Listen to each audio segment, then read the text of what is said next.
14 अप्रैल 2008 के उत्तर प्रदेश के अमरोहा जिले के बावनखेड़ी गांव की एक घटना ने पूरे उत्तर प्रदेश को हिलाकर रख दिया। यहां तक कि उस समय के तत्कालीन मुख्यमंत्री को भी घटनास्थल पर पहुंचना पड़ा। यह घटना 14 अप्रैल 2008 की है, जब रात को 2 बजे उत्तर प्रदेश के अमरोहा जिले के बावनखेड़ी गांव में एक घर से एक लड़की की जोर जोर की रोने की आवाज आती है। जैसे ही पड़ोसियों को रोने की आवाज सुनाई देती है, वो उस घर की तरफ भागते हैं। वो घर शौकत अली का था। जब वह दरवाजे पे पहुंचते हैं तो देखते हैं दरवाजा अंदर से बंद था। जब दरवाजा खुलता है तो घर के अलग अलग 4 कमरों में परिवार के 7 जनों की लाशें पड़ी हैं, जिनमें 6 व्यक्तियों की लाशें खून से सनी हुई हैं।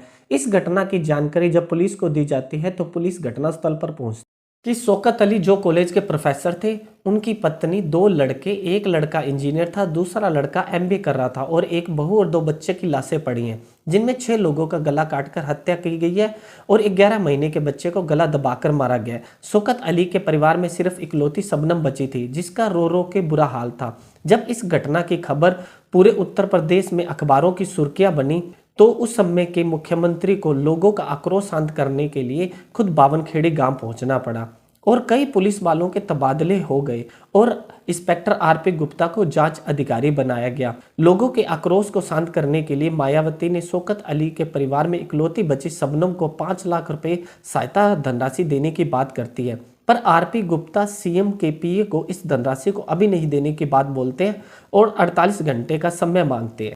सीएम ऑफिस इस बात के लिए तैयार हो जाता है क्योंकि आरपी गुप्ता को शबनम पे शक था, क्योंकि पोस्टमार्टम रिपोर्ट में सभी को नशीली दवा देने की बात सामने आती है। तो शबनम कैसे होश में थी? साथ में शबनम ने बताया कि वह उस रात घर की छत पे सो रही थी। कुछ चोर छत से घर में दाखिल हुए, वह नीचे से बाहर की तरफ निकल गई। जब वह नीचे पहुंचती है तो वह सभी लोगों की लाशें देखती है। अगर वह छत से नीचे की तरफ गए और बाहर निकल गए तो दरवाजा अंदर से कैसे बंद था? शबनम का यह पहला झूठ। और शबनम ने बताया कि उस रात बारिश हुई थी, ऐसा कुछ नहीं हुआ था। ये शबनम का दूसरा झूठ था। और शबनम का तीसरा झूठ कि दीवार से छत पर चढ़े थे तो दीवार पर किसी के चढ़ने के निशान क्यों नहीं थे?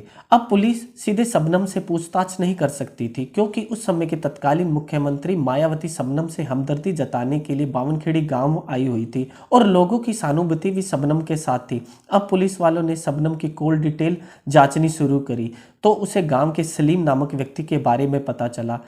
घटना वाले दिन शबनम की सलीम से 55 बार बात हुई और पूरे महीने में 900 से अधिक बार, यहां तक कि कत्ल से पहले और कत्ल के बाद भी बात हुई है। शबनम ने पुलिस को कॉल करने के बजाय सलीम को कॉल क्यों की? 17 अप्रैल 2008 को पुलिस ने सलीम को पूछताछ के लिए बुलाया और अपने हिसाब से पूछताछ शुरू की और कुछ देर बाद सलीम अपना गुनाह मान लेता है और सलीम को शबनम के सामने ले जाया जाता है और सलीम शबनम से कहता है कि मैंने अपना गुनाह मान लिया है, तुम भी अपना गुनाह मान लो।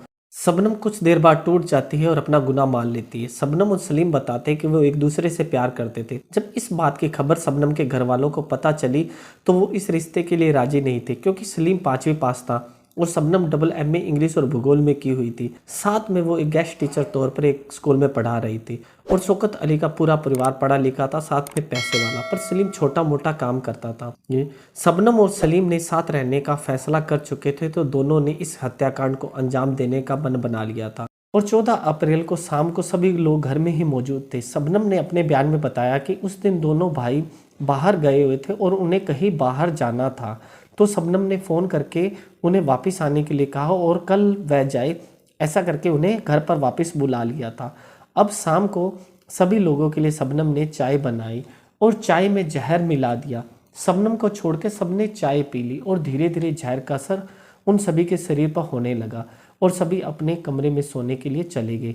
रात को घर में सभी लोग मर चुके थे, पर शबनम को अभी भी डर था कि कोई जिंदा तो नहीं रह गया। इसके लिए शबनम ने सलीम को फ़ोन करके कुल्हाड़ी लाने के लिए कहा और एक एक करके सभी की कुल्हाड़ी से गला कटवा दिया। सलीम कुल्हाड़ी लेकर घर को वापस चला गया और रास्ते में एक तालाब था, उसमें कुल्हाड़ी को फेंक दिया। जब और शबनम सभी लोगों की खड़ी होकर लाशें देख रही थी, तभी 11 महीने के भतीजे की रोने की आवाज़ सुनाई देती है। तो शबनम सलीम को फ़ोन करती है और कुल्हाड़ी वापस लाने के लिए कहती है और कहती है कि वह भतीजे को मार दे, पर इस बार सलीम ने कहा कि वो दोबारा नहीं आ सकता, वो खुद भतीजे को मौत के घाट उतार दे। और शबनम ने अपने भतीजे का गला दबा दिया और तब तक दबाया जब तक उसका रोना शांत नहीं हुआ। पुलिस ने सलीम और शबनम को गिरफ्तार कर लिया, साथ में कुल्हाड़ी और खून से सने हुए कपड़े भी बरामद कर लिए। अमरोहा की डिस्ट्रिक्ट कोर्ट ने 3 अगस्त 2010 को दोनों को सजाए मौत का हुक्म देती है और हाई कोर्ट और सुप्रीम कोर्ट ने भी सजाए मौत को सही ठहराया और राष्ट्रपति ने भी माफ़ी का याचिका ठुकरा दिया। जब ये घटना हुई थी तो शबनम 2 महीने की प्रेग्नेंट थी।